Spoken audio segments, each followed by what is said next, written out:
On today's Locked On Texans podcast, how can the Houston Texans win versus the Baltimore Ravens in Week 1 of the NFL season? You are Locked On Texans, your daily Houston Texans podcast, part of the Locked On Podcast Network, your team every day.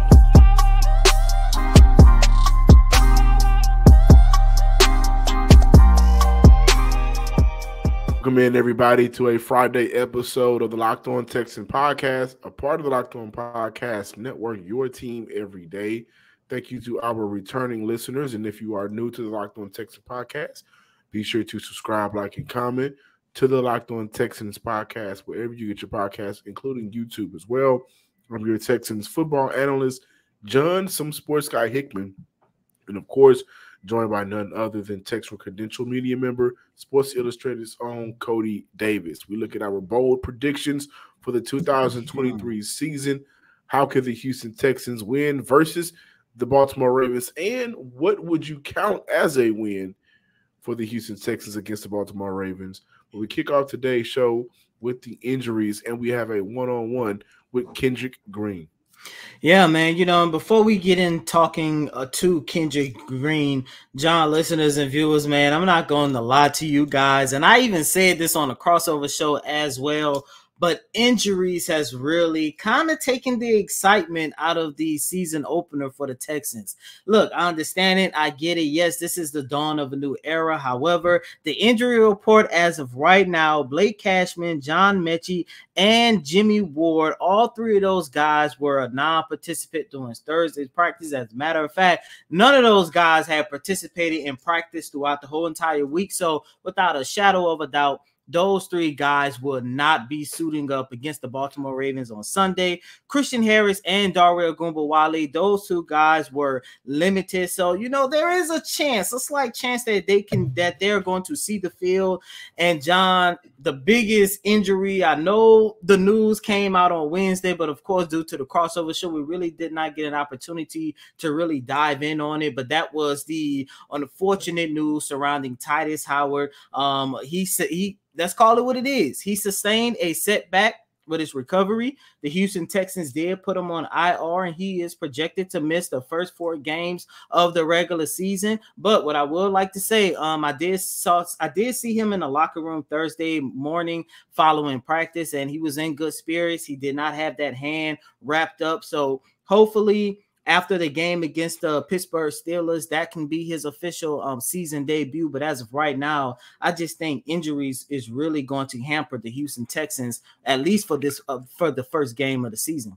Yeah, the injuries right now, guys, is definitely becoming, if not one of, maybe the main storyline for the Houston Texans as they prepare for the Baltimore Ravens this Sunday. Tytus Howard, to address him first, that injury was an injury that, at the time, especially if you guys remember a couple of weeks back, the cast came off his hand. Mm-hmm. So there was a thought and hope there Tytus Howard would be ready for Sunday's game. And so cast came off a day or two later. I believe it was the very next day. The cast came right back on for Tytus Howard. And now you see Houston kind of trying to figure out different ways to make sure that their offensive line is able to hold up. I think George Fant, would be a good option, as we are hearing Jared Patterson will start at center, and Josh Jones, who Houston traded for, will be playing left guard. And so initially you wanted to get Tytus Howard back, but I'm okay with if that hand isn't fully prepared, isn't fully healed, and he's not able to and prepared to come back, put him on IR, give him an opportunity to get fully healed, because after that, we're going to need you, my man, to block for our rookie quarterback and to get a line, and in addition to push for the running backs, which will be highlighted by Dameon Pierce. Now, when I look at the rest of those injuries, Cashman, John Metchie, I'm not shocked about, honestly, at all. And I don't know how many snaps John Metchie is going to play in the first 4 to 5 weeks of the NFL season. When I look at Blake Cashman, this is why the linebacker core was a worry for me. Blake Cashman, I believe, was penciled in as a starter for Houston. And so now you look at Blake Cashman. He didn't practice on Thursday. He's in jeopardy of not playing on Sunday. Christian Harris was limited in practice on Thursday. Don't know what his status is going to be. Hopefully he gets a chance to play on Sunday as well. But now you're looking at a linebacker group that is super thin, and that's going to affect how the rest of the guys can, drop back in coverage, situational defense, who you're going to put out there for rotations. That's going to affect all of that. And I'm looking at safety Jimmy Ward. Do I have confidence in Jalen Petrie, in the combination of Jalen Petrie and most likely MJ Stewart? MJ Stewart or maybe Eric Murray, right? Grayling Arnold, who's back there. But do I have confidence in the combination of Jalen Petrie and the rest of those three guys at that option? I mean, I think they'll maybe do okay, right? Mm-hmm. You look at the Baltimore Ravens. Odell didn't practice on Thursday. Mark Andrews is injured right now, so we don't know what his status is going to be. But I'd rather see Jalen Petrie and Jimmy Ward in a full NFL game for 4 quarters. And so now I'm looking at that, and I put that in the category of this is a worry for me slightly, simply because it seems like every group that Houston was going to be stacked at is dropping like flies, at least for game 1. And I'm looking at overall, how is that going to affect the rotations, the depth, and who you're going to put out there on the field? We got Kendrick Green, who was just recently traded for from the Pittsburgh Steelers. Let's hear what he had to say. So it's been, somewhat of a full week since the Texans, traded for you. How does it feel to be here? How would you best describe your first full week here? It's hot. But no, I like it, man. It's a good environment. We got a good group of guys, specifically an O-line too. So yeah, I like it so far, man. So no complaints from me. General Manager Nick Caserio said a couple weeks ago, right after they made the trade, that you was one of the players that they actually kind of looked into during the draft. I believe it was in like 2021, I want to say. Do you kind of consider this somewhat like a full circle moment, knowing that, this is a franchise and a general manager that had interest in you, and now, a couple of years later you're here? I wouldn't say that it was that far, but, my coach in college was here those 2 years, Lovie Smith. So that kind of, it would have been full circle, I guess, a few years ago. Yeah. He's not here no more. But no, yeah, I knew Mr. Caserio and the Texans. I knew they liked me a lot at the time, but obviously it didn't work out that way. Ended up going to Pittsburgh. I did think I was coming here, but we're here now. So. You mentioned Pittsburgh. I'm not going to ask you to go too much into it, but I would like to ask you, would you consider this somewhat of one of those change of scenery where you can really get things going in the right direction? Yeah, definitely better system for me personally. Probably a little bit better situation, I would say. So it's just, I definitely kind of glad it happened. Yeah, you mentioned a better system. What is it about this system that kind of make you feel like this is a better situation? Coach Strasser just he preaches running off the ball, getting up to the second level, being physical and stuff like that. That's what I do well. So I feel like it was a match made in heaven. How do you feel, or what do you feel like, along those same lines, what do you feel like you can provide to this offensive line that's been pretty depleted, with the injuries and everything? And, when you take a look at the offensive line, is there a particular position that you feel most comfortable at? I would say it's one I feel most comfortable at, but, I'm here to help any way I can, so just, we got JP and the Juice, and, I want to help those guys because, help them, because I played a lot of football so far in the league, and just kind of help them out and, teach them what I know, as every older guy in the room should. Not saying I'm an older guy, I'm older than them. Yeah. But so, yeah, just here to help, man, and do what the team needs. Last question before I let you go. Given everything that happened in Pittsburgh, now you hear a new situation here in the city of Houston. For you personally, are there any type of goals, that you set for yourself, to really, start turning this around, or what? I wouldn't say I have no personal goals, but we want to win as much as we can here. I think that's the most important thing at the end of the day. That's the most important goal is winning. So we're gonna try and get that done. Thanks, man. Appreciate it. Thank you, Cody Davis, once again. That was Kendrick Green, recently traded for from the Pittsburgh Steelers. Cody, you know what I liked about that interview? What? Cody Davis, once again, at the end, that little tagline, let him know who you were, right? I'm going to be around. I think as much as we criticize, because I was one of the people that did criticize the trade. Houston needed that support. I still would have liked to. I would have liked for Houston to go out and get a guy like Dalton Reisner, but why is he still on the market? By the way, that's what I don't understand. It's kind of crazy. Maybe there's an undisclosed injury we don't know about, or maybe he's a guy coaches don't like. When I look at Houston's salary cap situation right now, not the best. And maybe they're holding on for maybe again in-season trade at the trade deadline to make a move where they feel like that player will be able to get them over the hump. Mike Evans. I'm sorry. Listen, you coughing for fake. I'm coughing for real right now because I'm under the weather. But overall, when I look at the injuries, and we're just hearing from Kendrick Green, the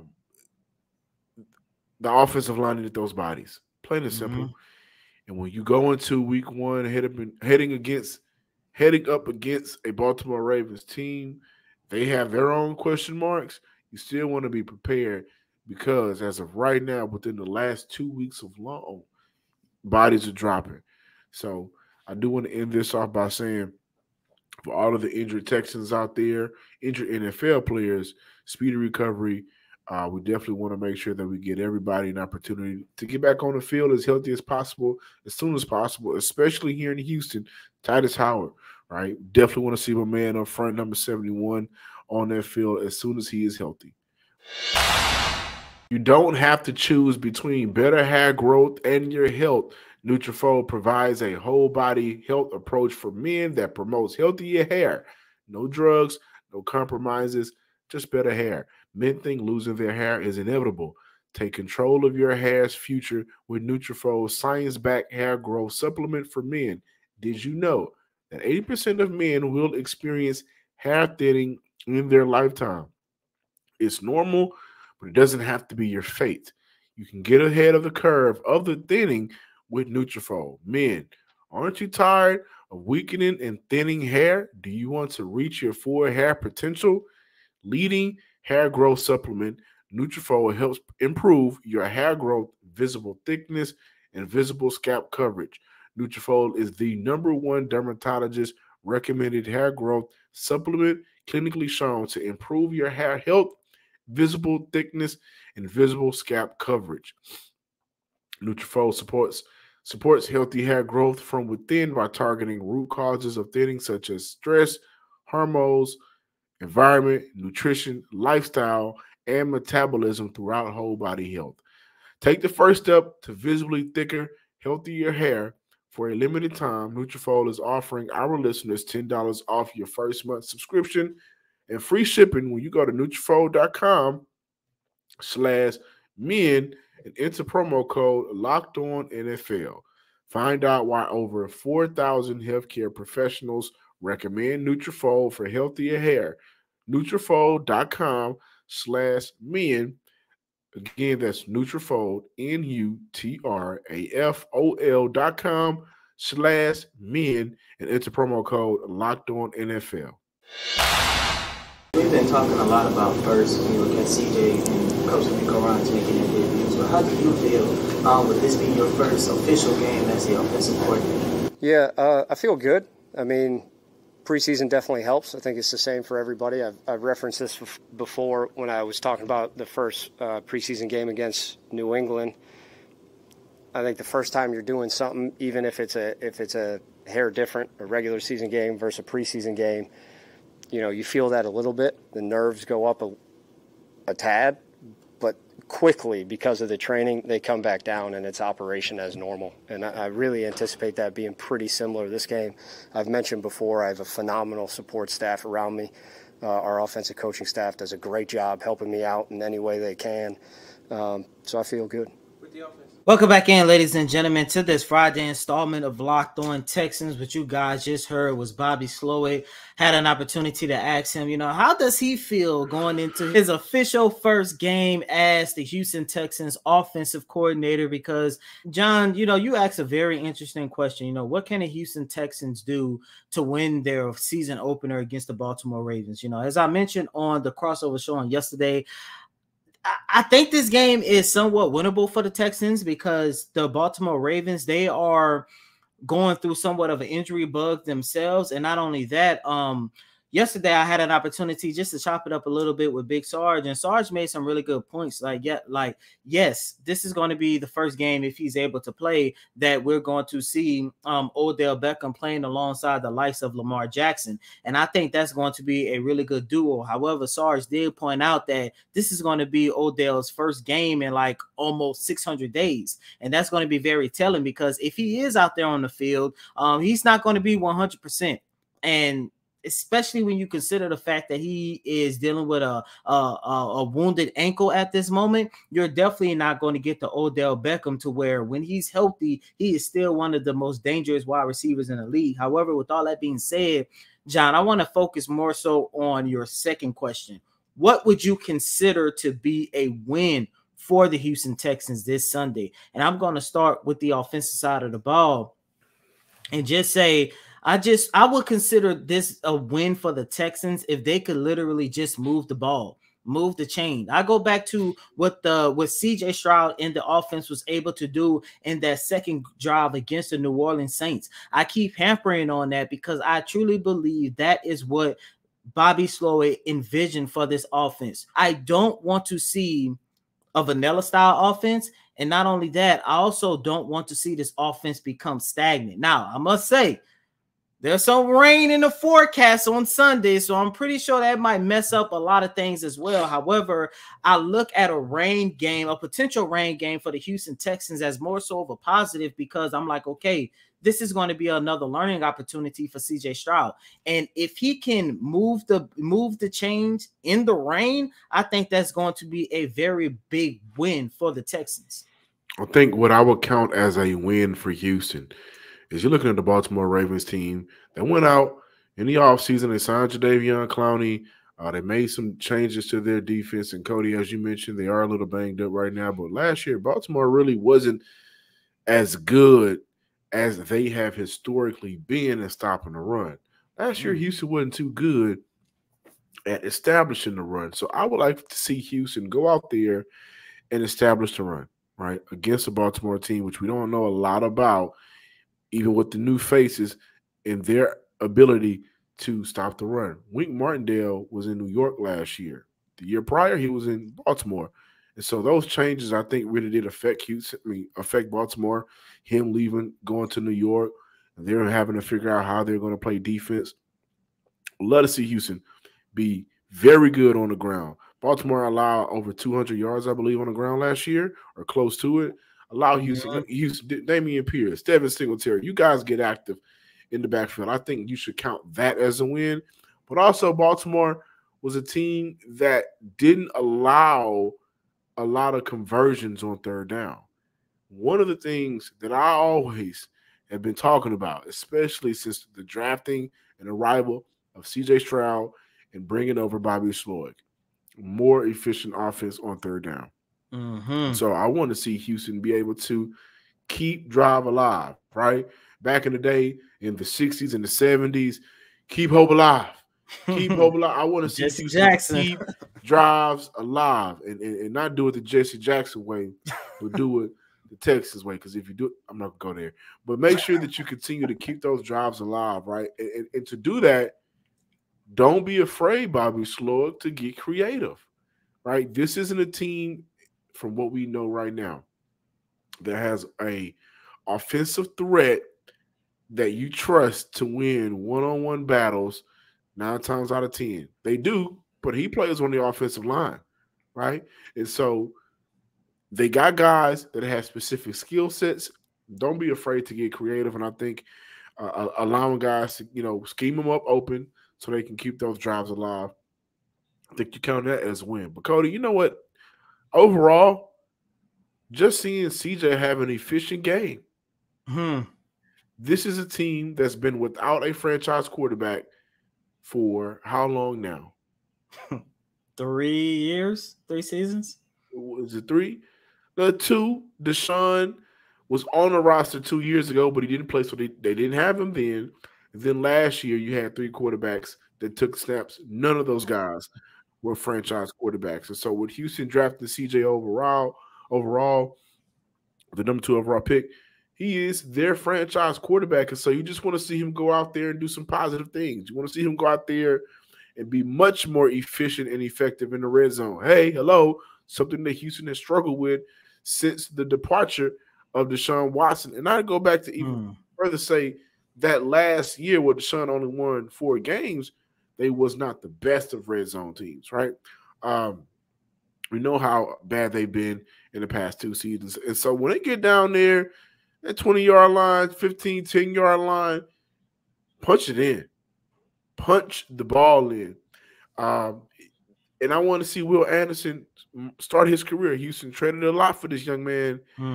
Big Sar said early in the week he has potential to be better than J.J. Watt. Well, it starts week 1 against the Baltimore Ravens, a team that is also going through their own injury bug as well. So those are the wins that you want to see. And I go as far as to say, if they capitalize in the red zone, moving the ball, moving the chains, making it easy on 3rd and 3 instead of 3rd and 7, doing those small things and on defensively getting off the field, 3 and outs here and there, making it hard for my second favorite quarterback in the league right now, Lamar Jackson, then Houston will have a shot to win this game. But it's all of the small things that you really want to see from Houston to give them that opportunity and chance. We talk about all the small things, John. More so, you mentioned the run. Both of us mentioned efficiency from C.J. Stroud. I think the biggest win that this game has the potential of bringing is the offensive line. Because I think I speak for everybody to say our number one concern is the offensive line, given all the injuries and how depleted it is. And I'm just sitting here thinking, okay, if you're able to move the ball, if CJ be efficient, if Damian Pierce and Devin Singletary are able to find those gaps, then that means the offensive line is doing their job. And that's definitely going to be a little bit more relaxing for everybody as the season progresses, especially throughout these first couple of weeks when at least the next 3 games, without a shadow of a doubt, you're not going to have Tytus Howard. Prize Picks is a skill-based, real money daily fantasy sports game. I'm going to tell you how it works. You pick 2 to 6 players, and if they go more or less than their Prize Picks projections, you can win up to 25 times your money on any entry. At Prize Picks, you aren't competing against other people. It's just you versus the projections available instead of battling thousands of other players, including pros and sharks. Prize Picks entries can be made in 60 seconds or less. It is that easy. And with Prize Picks offers a recently improved deposit and withdrawal experience, including an option to use Apple Pay for quick deposits into your account. I love it. I love it. I love it. Prize Picks adds a ton of excitement to the sports viewing experience. Watch your progress update in real time. Win up to 25 times on your entry on any amount. Cash out your winnings with a quick scoring, settling, and withdrawals. Prize Picks is available and currently operational in over 30 states and Canada. So right now, go to prizepicks.com/LockedOnNFL and use promo code LockedOnNFL for a first-time deposit match up to $100. Welcome back in, Locked On Texans listeners and viewers. I want to apologize to you guys. I am under the weather right now, but I'm fighting through, and with fighting through, we now land on the bold predictions for the 2023 season for your Houston Texans. I'll go first. One of my bold predictions, Cody, is Houston will win more games this year than what they've won in the previous 2 seasons. And so I'm not combining them, which would be 7 wins. I'm just saying they're going to win more than 4 games. They're going to win more than 3 games. I think Houston cap right now for me is sitting around 6 wins that they'll win this year. Another bold prediction, some of you guys might not like this. Houston will not have a 1,000-yard receiver. Dalton Schultz will lead this team in receptions. Nico Collins will be the highest receiving yards for the Houston Texans, capped off around 850 yards. I'm going to go with my bold prediction. either CJ Stroud or Will Anderson Jr. One of them will be named offensive or defensive rookie of the year. My second bold prediction, and I know this might be kind of hard given that Devin Singletary is on his team. However, I think Dameon Pierce will rush for over 1,000 yards.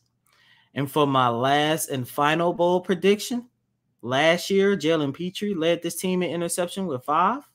This year, I'm giving it 2. You already know. Derek Stingley Jr. And I'm going to go as far as to say that he's going to finish his sophomore campaign with a total of not 1, not 2, not 3, not 4, not 5, not 6, but 7 interceptions. I think this is going to be a really big year for Derek Stingley Jr., man. With Derek Stingley, I don't think he gets the high number of interceptions. Let me tell you why. I think Derek Stingley is a type of cornerback that eventually you just stop trying him. And I say that because how many targets went his way during preseason? Not many. Not many. Not many. When he ended off the season last year, how many targets, and especially considering how many he allowed before he got hurt, what was that number? Was not a lot. It wasn't. So I think Derek Stingley is a guy that has the potential to take some of your top receivers out of the game. But here's the thing, though. So if you don't try Derek, then that's going to leave you trying Steven Nelson. And as of right now, how the way things looking, if I got to look at a number one corner, if I'm the opponent and I'm looking at a number one corner, I'm not throwing Steven Nelson's way because you saw how good he played last year. Training camp, Texans had 15 takeaways. He had about 4 or 5 interceptions alone. So it's like, you got to pick your potion. And then too, and most importantly, Derek Stingley hasn't proven anything. It's the name, the notion where we think how good he can be. But as of right now, he hasn't really proved anything. Yeah. Now, maybe that changed halfway through the season, but, whether he gets it early, midway, or at the end, I do believe that this second season is going to be a breakout year for him. I'm going to go super bold. Not super bold, super bold. And I'm going to say something that I said early in the offseason. And the only reason why it's not coming out as easy as it once did was because of the injuries to the offensive line. But I'm still going to go with it and say Houston will have a shot to win the AFC South. I don't see it. I'm sorry.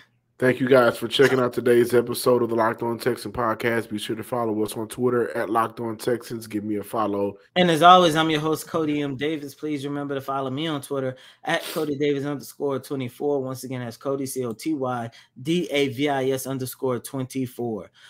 Hopefully, Monday we will have our first victory Monday of the season. But the NFL, the Houston Texans, they're back, baby.